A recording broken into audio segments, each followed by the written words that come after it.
Hello everyone, welcome to our YouTube channel Shikshavani. आज हम लोग जो है यहाँ पर फिजिक्स में कुछ पढ़ेंगे।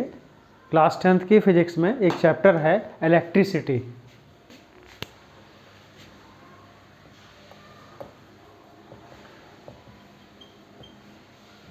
इलेक्ट्रिसिटी तो आज हम लोग क्या पढ़ेंगे? Electricity, right. इलेक्ट्रिसिटी जैसा कि हम अपने चारों तरफ देखते हैं, जितनी भी चीज़ें हैं, जैसे कोई बल्ब है, फ़ैन है, एसी है, टीवी है, ये सारी चीज़ें जो रन करती हैं या चलती हैं वो किस चीज़ पे चलती हैं? Based on electricity. इलेक्ट्रिसिटी का यूज करके वो वर्क करती हैं, राइट। तो इलेक्ट्रिसिटी हमारे लिए बहुत ज़रूरी चीज़ है। इलेक्ट्रिसिटी में सबसे पहले हम क्या पढ़ते हैं? चार्ज।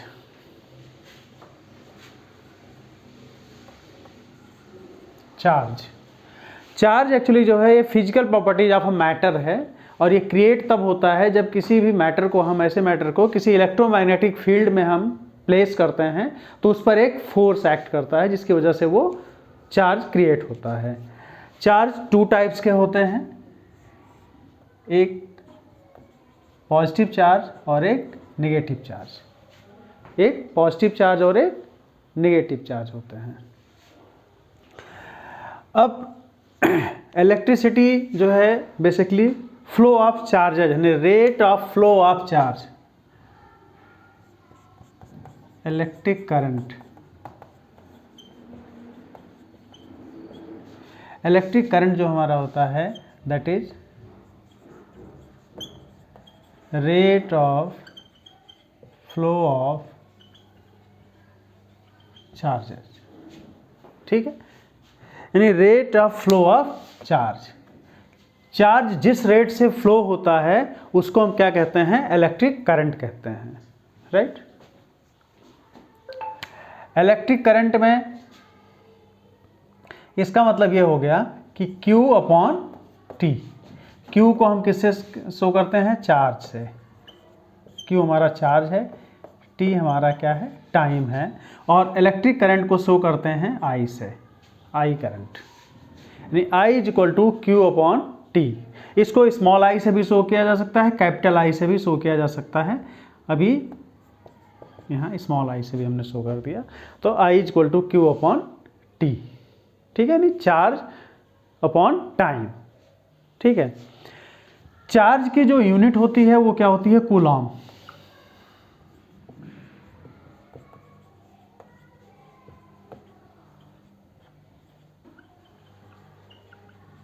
कूलॉम। और जो टाइम की यूनिट यहां पर है वो सेकंड है, सेकंड है।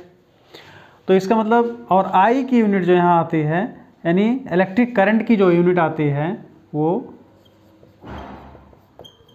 Unit of electric current is ampere.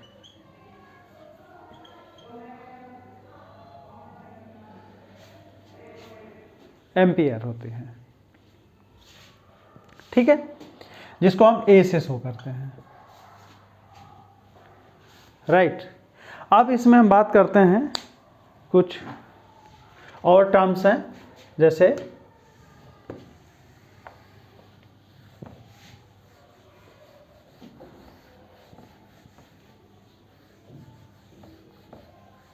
Circuit. एक वर्ड आता है सर्किट। ये क्या होता है? This is the continuous and closed path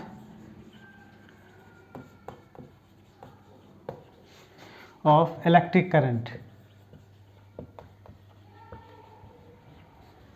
right. मतलब ये क्लोज्ड पाथ होता है जो कि इलेक्ट्रिक करंट जिसमें कॉन्टिन्यूसली फ्लो करती है, उसको हम क्या कहते हैं? सर्किट नाम देते हैं। सर्किट डायग्राम आता है जो कंटेन करता है डिफरेंट ऑपरेटर्स को जो कि कनेक्ट होते हैं इस सर्किट से। जैसे उसमें एक बैटरी कनेक्ट होगी, एक स्विच कनेक्ट होगा, और कुछ जो है जैसे फैन, बल्ब्स, ये सब जो कनेक्ट होते हैं तो उसको हम कहते हैं सर्किट डायग्राम। सर्किट डायग्राम जैसे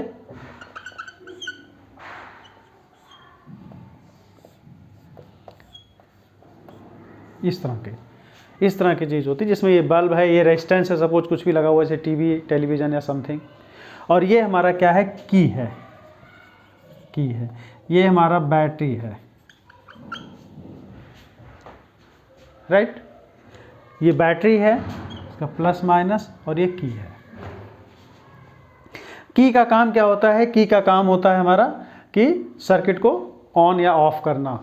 अगर हमने ऑन कर दिया तो पूरी करंट फ्लो करनी शुरू हो जाएगी, अगर ऑफ कर दिया तो करंट बंद हो जाएगी, ठीक है। अब बात करते हैं कि इलेक्ट्रिक करंट जो होता है उसकी डायरेक्शन क्या होती है सर्किट में। एक्चुअली बेसिकली अब जो इलेक्ट्रिक करंट फ्लो करती है वो due to the free charge. जब मेटल्स में क्या होते हैं, हमारे मटेरियल्स में फ्री चार्ज अवेलेबल होते हैं, तो फ्री चार्ज का मूवमेंट होता है, free electrons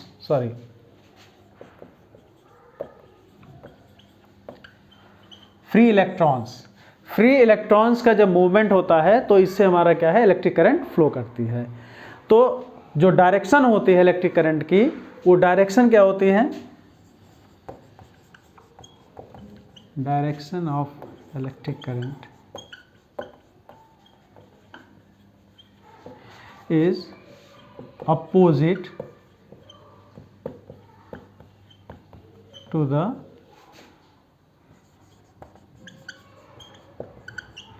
direction of flow of electrons. जो इलेक्ट्रॉन्स फ्लो करते हैं उनके अपोजिट डायरेक्शन होती है हमारी किसकी, इलेक्ट्रिक करंट की। जब हमारा इलेक्ट्रिक करंट मतलब इलेक्ट्रॉन के जो है डिस्कवरी नहीं हुई थी, उसके बिफोर ये माना जाता था कि जो पॉजिटिव चार्ज होता है उसकी ही डायरेक्शन, उसके फ्लो की जो डायरेक्शन होती है that is the direction of the electric current. लेकिन जब इलेक्ट्रॉन की डिस्कवरी हो गई तो उस समय हमें ये बताया गया, उसके बाद से ये आया कि जो इलेक्ट्रिक करंट की डायरेक्शन होती है किसी भी सर्किट में वो opposite to the direction of the flow of the electrons होती हैं। जो इलेक्ट्रॉन फ्लो करते हैं उनकी डायरेक्शन के अपोजिट, राइट। क्योंकि इलेक्ट्रॉन कैसे होते हैं, इलेक्ट्रॉन निगेटिवली चार्ज होते हैं।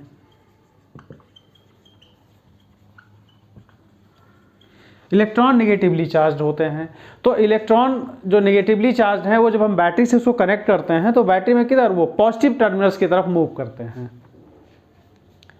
राइट। जैसे अगर ये है हमारे पास ऐसे, यहाँ पर एक की भी लगा देते हैं, की क्लोज्ड है, तो जो ये पॉजिटिव चार्ज है, इलेक्ट्रॉन जो इसमें मूव करेगा, इलेक्ट्रॉन ऑलवेज किधर मूव करेगा, पॉजिटिव चार्ज की तरफ मूव करेगा, पॉजिटिव डायरेक्शन मतलब टर्मिनल की तरफ। इसलिए जो करंट की डायरेक्शन होगी वो ये करंट की डायरेक्शन होगी। I clear.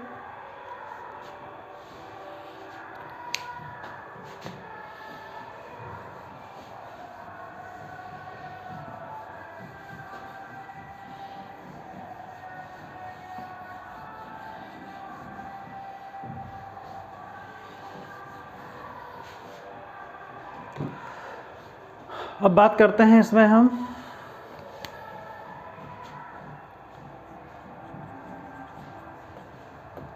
Electric potential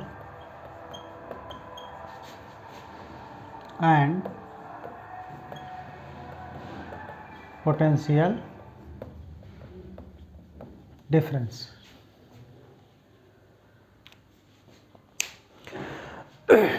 electric potential and potential difference. Actually जब हमारे इलेक्ट्रॉन्स का फ्लो होता रहता है सर्किट में तो उसको कंटिन्यू बनाए रखने के लिए हमें एक एनर्जी सप्लाई करनी पड़ती है। तो जो सोर्स ऑफ एनर्जी जिससे हम सप्लाई करते हैं उसके मूवमेंट को मेंटेन करने के लिए, इलेक्ट्रिक करंट को उसमें मेंटेन करने के लिए वो हमारा होता है सेल या बैटरी, ठीक है। जैसे वाटर कैसे फ्लो करता है, वाटर जब प्रेशर डिफरेंस होता है, मतलब एक हाई प्रेशर से लो प्रेशर की तरफ जो है हमारा मूवमेंट होता है किसका, वाटर का। वैसे ही जो करंट हमारा मूव करते हैं वो हाई पोटेंशियल से लो पोटेंशियल, पोटेंशियल में जब तक डिफरेंस नहीं होगा तब तक वो मूवमेंट नहीं होगा उसमें। इसके पहले हम इलेक्ट्रिक पोटेंशियल की बात करते हैं और पोटेंशियल डिफरेंस क्या क्या होते हैं। इलेक्ट्रिक पोटेंशियल क्या होता है कि अगर हम unit positive charge, unit positive charge को हम मूव करवा रहे हैं कहाँ, from infinity to a point. अगर हम इन्फिनिटी से किसी रेफरेंस पॉइंट में मूव करवा रहे हैं इस चार्ज को, तो जितना वर्क डन होगा that is equal to electric potential. ठीक है। और पोटेंशियल डिफरेंस क्या होता है? पोटेंशियल डिफरेंस किसी कंडक्टर जो है सर्किट में होता है, कंडक्टर में, कि एक पॉइंट से दूसरे पॉइंट में मूव करवाने के लिए किसी यूनिट पॉजिटिव चार्ज को जब हम from one point two another point move करवाते हैं तो उसको हम क्या कहते हैं? जितना वर्क डन होता है वो क्या होता है? पोटेंशियल डिफरेंस होता है। राइट। तो पोटेंशियल डिफरेंस किसी कंडक्टर में होता है, और जो इलेक्ट्रिक पोटेंशियल होता है ये जब किसी यूनिट पॉजिटिव चार्ज को हम इन्फिनिटी से किसी एक पॉइंट तक मूव करवाते हैं तो उसको हम कहते हैं क्या? Electric potential. जितना वर्क डन इसमें होगा, इसको यहाँ इन्फिनिटी से और इस पॉइंट तक मूव करवाने में जितना वर्क डन होगा that is equal to potential, electric potential. और पोटेंशियल डिफरेंस होता है कि एक पॉइंट से दूसरे पॉइंट तक मूव करवाने में यूनिट पॉजिटिव चार्ज को जितना वर्क डन किया जाएगा that is equal to potential difference. तो जो वर्क डन होता है W is equal to Q into V. V जहां पर है पोटेंशियल डिफरेंस, और V इज इक्वल टू होता है W अपॉन क्यू। V की जो यूनिट होती है वो होती है वोल्ट। राइट। अब हम करंट और वोल्टेज को मेजरमेंट कैसे करते हैं?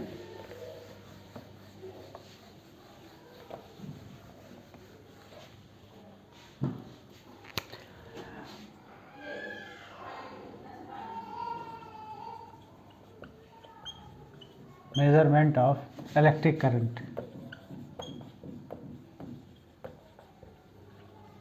इसको मेजर करते हैं हम अमीटर से। अमीटर से हम इसको मेजर करते हैं। और अमीटर को कनेक्ट कैसे करते हैं सर्किट में? सीरीज में। सीरीज में कनेक्शन होता है।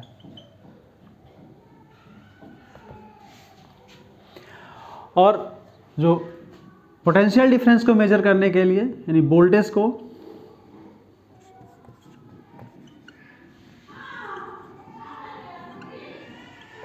पोटेंशियल डिफरेंस और you can say voltage, voltage को हम मेजर करते हैं वोल्टामीटर से।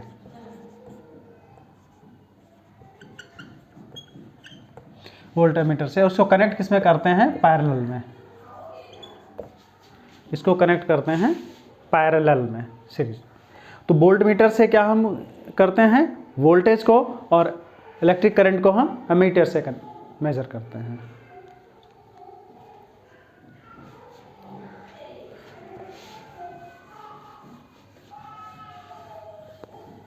अब इसके आगे बढ़ते हैं।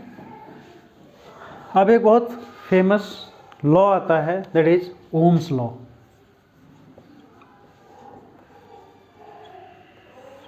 Ohm's law. Ohm's law basically क्या स्टेट करता है कि अगर फिजिकल कंडीशन हमारे कंडक्टर की कांस्टेंट रहे किसी भी, इसके पहले दो तीन चीज़ें और इसमें रह गई हैं जिसको हम डिस्कस कर लेते हैं। जैसे कि अगर हम कहते हैं कंडक्टर,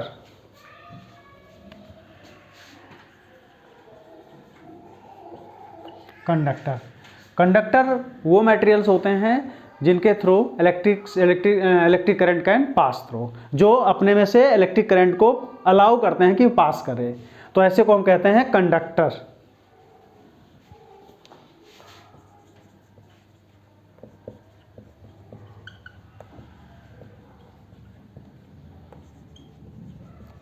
इलेक्ट्रिक करंट। और एक होते हैं इंसुलेटर्स या non conductors,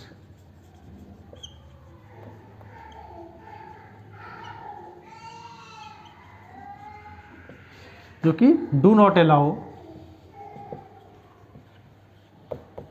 to pass the electric current. इनको कहते हैं इंसुलेटर्स। कुछ सेमीकंडक्टर्स भी होते हैं। सेमीकंडक्टर्स के बारे में आप लोग पढ़ेंगे 12th क्लास में। अब ओम्स लॉ क्या है?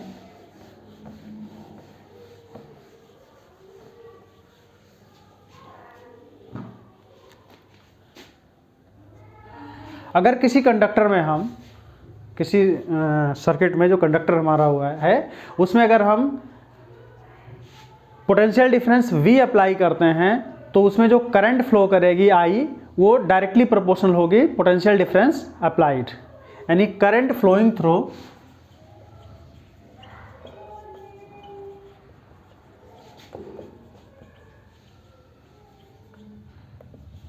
the conductor is directly proportional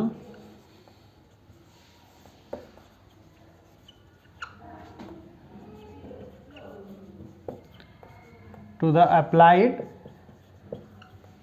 potential difference PD,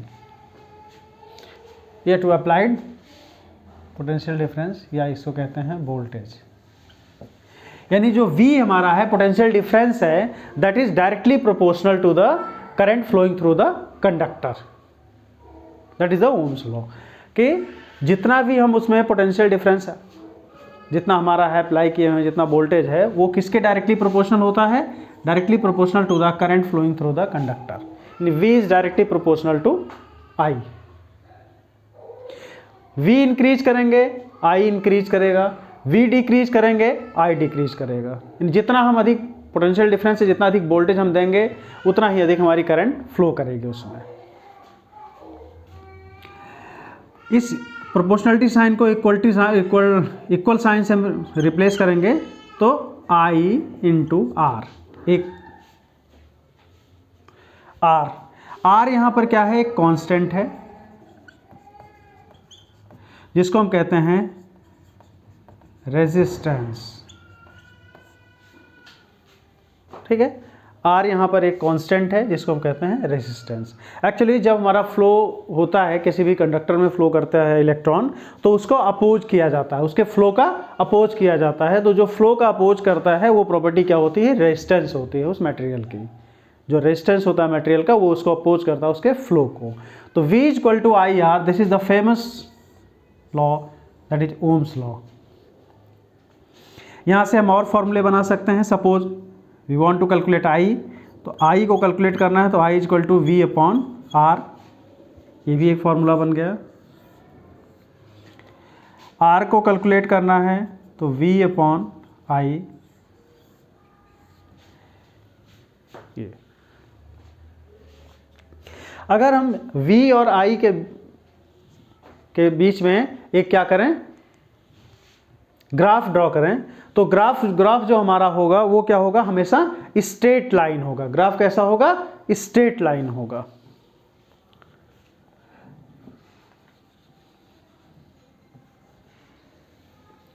मतलब ऐसे मटेरियल्स जो ओम्स लॉ को फॉलो करते हैं उनमें अगर इनका ग्राफ होगा तो वो स्ट्रेट लाइन होगा।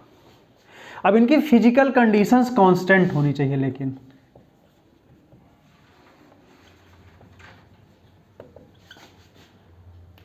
At constant physical condition. यहाँ फिजिकल कंडीशन की बात क्या है, उसका प्रेशर और टेम्परेचर। टेम्परेचर और प्रेशर अगर कांस्टेंट है तो हमारा ये डेफिनेशन होगी, ये ओम्स लॉ होगा, इसको फॉलो करेगा।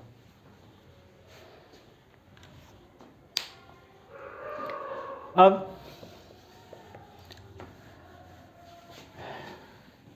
जो ये रेजिस्टेंस है यहाँ पर जो कि कांस्टेंट था, ये किस किस चीज पर डिपेंड करता है। रेजिस्टेंस की बात हम करेंगे यहाँ पे।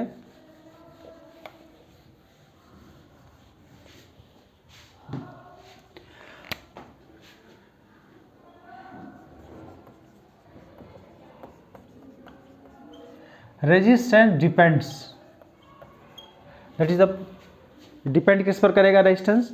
रेजिस्टेंस डिपेंड करता है first length of the conductor, L पर डिपेंड करता है ये। Secondly area of cross section, that is A। और थर्डली मटेरियल। मटेरियल मीन्स कि जिस चीज का वो कंडक्टर बना हुआ है उसके मटेरियल पर डिपेंड करेगा उसका रेजिस्टेंस, और फोर्थ डिपेंड करता है टेम्परेचर। टेम्परेचर पर आप सिलेबस में है नहीं तो टेम्परेचर पर स्टडी नहीं करेंगे, मटेरियल पर भी कुछ नहीं कहना है, बस सिर्फ दो चीज़ों पर हम यहाँ पर इसके रिलेशनशिप को फाइंड आउट करेंगे। एरिया ऑफ क्रॉस सेक्शन, ये एरिया ऑफ क्रॉस सेक्शन क्या होता है? Area of cross section means what? Suppose जैसे ये हमारा है पेन, इसकी जो ये चीज़ है अगर हम इसको कट कर दें, ऐसे इस पोर्शन को कट कर दें, तो जो यहाँ सर्कुलर पार्ट ये बनता है that is area of cross section. ये उसकी थिकनेस को बताएगा, किसकी? जो वायर होगा उसकी थिकनेस को बताएगा, और ये पोर्शन होता है circular, that is the area of cross section. Area of cross section always जो होता है पाई आर स्क्वायर होता है, इस तरह से। इस पर अब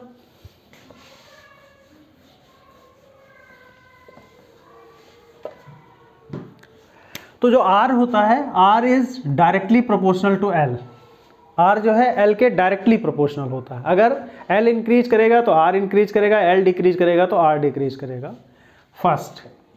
and R is directly proportional to 1/A, यानी एरिया ऑफ क्रॉस सेक्शन के इन्वर्सली प्रोपोर्शनल होता है। अगर एक ये इंक्रीज करेगा तो ये डिक्रीज करेगा, डिक्रीज करेगा तो इंक्रीज करेगा। सेकेंड, अगर इन दोनों को हम कंबाइन कर लेते हैं तो हमें एक इक्वेशन मिलती है, R is directly proportional to L/A। एक कांस्टेंट यहां पर आता है रो L/A। रेजिस्टिविटी, ये रेजिस्टिविटी होती है रो, स्पेसिफिक रेजिस्टेंस इसको कहते हैं, ये रेजिस्टिविटी हो गई। ठीक है, जो रेजिस्टिविटी होती है ये डिपेंड करती है ऑन मटेरियल। मटेरियल पर डिपेंड करेगा, जितने भी मटेरियल्स हैं उनका अलग अलग रेजिस्टिविटी होती है। रेजिस्टिविटी का जो रेसिप्रोकल होता है वो कंडक्टिविटी होता है।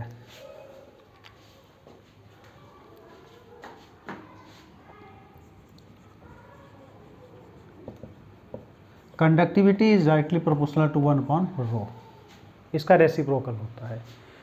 ठीक है, तो R हमारा एक फॉर्मूला बन गया, R is equal to rho L/A। R की जो यूनिट होती है वो ओम होती है, राइट?